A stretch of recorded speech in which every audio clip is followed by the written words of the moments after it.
Hello everyone, in this video I'm going to walk you through how to add audio to video on Capcut. Now, first thing you do is you have opened up the Capcut project I want to add audio to. Next thing I'm going to do is at the bottom here, I'm going to tap on audio.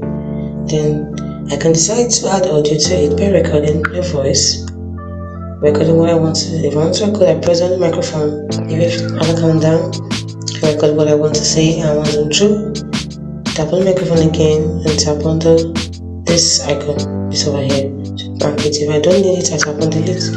Now that's the first way I can do it. The second way I can do it is you can tap on sound, give a few seconds to load. Let's say I have a particular audio I want to add already. I can download the recommended ones for free here from Capcut, or go to my files. I can have it extracted, go to my device, and then select the one I want.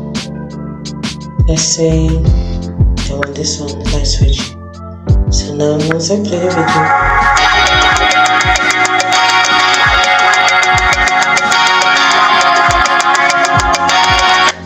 so that's it. That is how to add audio to a video on Capcut. If you found the video helpful, leave a like and subscribe to this channel for more. Thanks for watching.